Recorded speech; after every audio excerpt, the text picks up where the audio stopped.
ស្ដីអ្នកទាំងអស់គ្នាជួបជាមួយអង្គពីទៀតហើយនេះខ្ញុំអ្នកទាំងអស់គ្នាជិះហោះទៅប្រទេសបារាំងជាមួយខ្ញុំទាំងអស់គ្នាធ្វើដំណើរនេះពិសេសបន្តិចព្រោះជាការធ្វើដំណើរលក្ខណៈ solo trip ដំបូងគេបំផុតហ្មងបន្ទាប់ពីខ្ញុំការហើយអស់រយៈពេលជិត10ឆ្នាំអ្នកទាំងអស់គ្នាកុំឲ្យខាត់ពេលដំបូងឡើយមានអីទេចូល check in អីធម្មតាអញ្ចឹងទៅបងប្អូនទាំងអស់គ្នារួចហើយក៏ឡើងយន្តហោះជិះយន្តហោះអីធ្វើដំណើរធម្មតាដូចគេដូចឯងអញ្ចឹងទៅប៉ុន្តែខ្ញុំតែងតែគិតថាចាការពីជីវិតពីទាំងអស់គ្នាគឺយើងត្រូវទៅណាជុំគ្នាព្រោះសម្រាប់ខ្ញុំផ្ទាល់ខ្ញុំគិតថាពេលដែលដើរលេងជុំគ្នាគឺសប្បាយខ្លាំងមែនតើអីគ្រប់បែបយ៉ាងមានប្តីមានកូនថ្ងៃនេះមនុស្សស្រីដូចជាខ្ញុំនេះនឹងមកប្រាប់អ្នកទាំងអស់គ្នាថាហេតុអីបានវាសំខាន់ដែលយើងត្រូវការដើរម្នាក់ឯងនៅពេលដែលយើងមានគ្រួសារហើយជីវិតដែលមានគូមានគ្រួសារទាំងអស់គ្នាគឺពិតជាស្រស់ស្អាតខ្លាំងមែនតើគិតពិតជាមានក្តីសុខខ្លាំងមែនតើប៉ុន្តែស្របពេលជាមួយគ្នាជីវិតដ៏មានក្តីសុខមួយហ្នឹងគឺវាទាមទារឲ្យមានទំនួលខុសត្រូវខ្លាំងមែនតើទាំងប្តីទាំងប្រពន្ធយើងជាប្តីមិនថាយើងជាប្រពន្ធនេះគឺដើម្បីកសាងគ្រួសារមួយឲ្យមានសុភមង្គលគឺយើងត្រូវការលះបង់ច្រើនខ្លាំងមែនតើ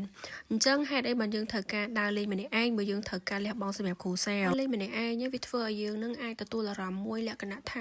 ស្ងប់ស្ងាត់មែនតើអ្នកនរគ្នាពួកអីយើងទៅណាក៏យើងមានគ្រួសារដែរពេលយើងដើរម្នាក់ឯងយើងមានអារម្មណ៍ថាយើងបាន connect ជាមួយខ្លួនឯងវិញគឺមានថាបានផ្សារភ្ជាប់ខ្លួនឯងជាមួយនឹងខ្លួនឯងផ្ទាល់យើងអាចคล้ายជាខ្លួនយើងវិញ100%អស់រយៈពេលយ៉ាងយូរយើងអាចអង្គុយយើងអាចញ៉ាំយើងអាចធ្វើអីតាមតែចិត្តយើងចង់ដោយមិនមា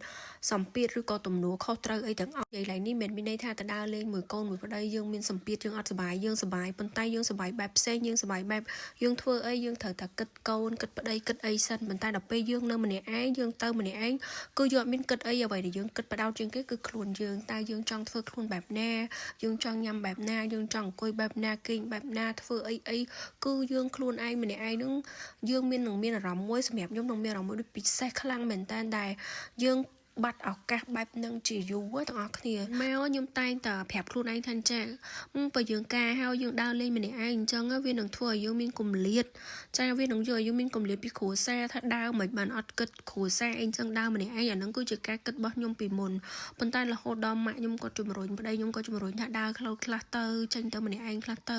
នៅពេលដែលខ្ញុំបាន step out ហ្មងបងប្អូនគ្នា everything គឺពិតជាផ្ទុយស្រឡះពីការគិតរបស់ខ្ញុំមែនតើចេញទៅដើរលេងម្នាក់ឯងអត់មានកូនអត់មានប្តីខ្ញុំម្នាក់ឯងហ្មងគឺធ្វើឲ្យខ្ញុំស្រឡាញ់គ្រួសារខ្ញុំលើសដើមស្រឡាញ់ប្តីខ្ញុំកាន់តែខ្លាំងជាងមុនខ្ញុំគិតតែមានអារម្មណ៍ appreciate ថាគាត់សុខចិត្តនៅផ្ទះមើលកូនឲ្យខ្ញុំទៅដើរលេងសប្បាយចិត្តគឺនិយាយទៅអារម្មណ៍គឺមកវិញគឺកាន់តែស្រឡាញ់គ្រួសារលើសដើមពីមុនខ្ញុំតែងគិតថាខ្ញុំអត់ទៅដើរលេងម្នាក់ឯងអញ្ចឹងខ្ញុំមានអារម្មណ៍ថាខ្ញុំ selfish អត់គិតវាគិតពីទំនួលខុសត្រូវដែលខ្លួនឯងមានហ្នឹងគិតទៅដើរលេងម្នាក់ឯងអញ្ចឹងណាប៉ុន្តែបន្ទាប់ពីខ្ញុំបានធ្វើហើយគឺខ្ញុំមានអារម្មណ៍ថាខ្ញុំធូរមែនតើបងប្អូនលក្ខណៈថា after a long time យើង always មានតួនាទីមួយនៅលើស្មារហូតបាន recall ខ្លួនឯងវិញខ្ញុំការ10ឆ្នាំជិត10ឆ្នាំនេះគឺខ្ញុំdepend លើប្តីខ្ញុំទាំងអស់គ្រប់បែបយ៉ាងនិយាយទៅស្អីដែលខ្ញុំធ្លាប់ធ្វើខ្លួនឯងការតាក់ទងមួយការធ្វើដំណើរគឺប្តីខ្ញុំធ្វើទាំងអស់ដល់អញ្ចឹងទៅខ្ញុំលែងចង់ចេះអីអ្នកនរគ្នាប៉ុន្តែដល់ពេលខ្ញុំធ្វើដំណើរម្នាក់ឯងនេះគឺខ្ញុំ recall ខ្លួនឯងវិញកាលពីខ្ញុំមិនទាន់មានគ្រួសារពេញអីខ្លួនឯងបានរៀបចំអីលើកវ៉ាលីខ្លួនមកតែដល់ពេលមានប្តីនេះគឺថាeverything គឺប្តីទាំងអស់ឥឡូវហ្នឹងសូម្បីតែទៅនេះសម្បត្តិជនហោះក៏ប្តីបុកឲ្យតែក៏ប្តីបុកឲ្យណាគ្រាន់ថា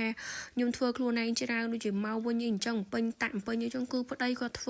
ព្រោះដងគឺប្តីធ្វើហ្មងតែពេលចឹងលើកនេះគឺខ្ញុំធ្វើខ្លួនឯងអារម្មណ៍ថាអូយដូចខ្លួនឯងរៀងបកែដែរអត់ទាន់អីអញ្ចឹងដល់កន្លែងនេះសូមបាំងវងកញ្ចក់តិចបងប្អូនឃើញខ្ញុំលាបនេះគឺខ្ញុំនៅលើយន្តហោះហើយខ្ញុំប្រើ skin care ណាទាំងអស់គ្នា skin care ដែលខ្ញុំប្រើនេះគឺជា brand របស់ Beauty ដែលជា brand របស់កូនខ្មែរផលិតនៅសហរដ្ឋអាមេរិកផ្ទាល់តែម្ដងជាមួយគ្រឿងផ្សំធម្មជាតិ organic លើយន្តហោះទាំងអស់គ្នាត្រូវលាប sunscreen ដែរមិននៅលើយន្តហោះលាប sunscreen នេះណាហើយ sunscreen នេះបងប្អូនអើយ best selling ហ្មងលក់ដាច់ខ្លាំងជនស្រឡាញ់ពេញចិត្តខ្លាំងណាស់ជាមួយនឹងផលិតផលរបស់ Beauty អញ្ចឹងបើសួរខ្ញុំថាចាបន្ទាប់ពីដើរលេងហើយ solo trip ហ្នឹងតើខ្ញុំគួរទៅ solo trip ម្ដងទៀតអត់ខ្ញុំ longing for it អ្នកទាំងអស់គ្នាខ្ញុំនឹងចង់ទៅ solo trip ម្ដងទៀតនៅពេលណាមួយដែលខ្ញុំអាចធ្វើទៅបានបើខ្ញុំមានពេលណាឲ្យខ្ញុំប្រាប់អ្នកទាំងអស់គ្នាវិញបើសិនអ្នកទាំងអស់គ្នាគិតថាចង់ traveling ទៅម្នាក់ឯងទៅណាម្នាក់ឯងបន្ទាប់ពីមានគ្រួសារហើយខ្ញុំ highly recommend ហ្មងទាំងអស់គ្នាគួរតែទៅពេលដែលទាំងអស់គ្នាចេញទៅដើរលេងម្នាក់ឯងទាំងអស់គ្នាក៏រកខ្លួនឯងវិ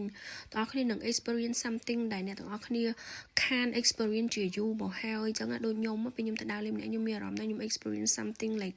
ខ្ញុំបាត់អា experience នឹងយូរខ្លាំងដល់ហើយទៅលើកនេះគឺបានត្រឡប់មកវិញហ្មងអរគុណសម្រាប់ការមើលវីដេអូនេះជួបគ្នាវីដេអូក្រោយហើយវីដេអូក្រោយមានមនុស្សពិសេសនេះឃើញទេចាមានមនុស្សពិសេសនៅក្នុងវីដេអូហ្នឹងអញ្ចឹង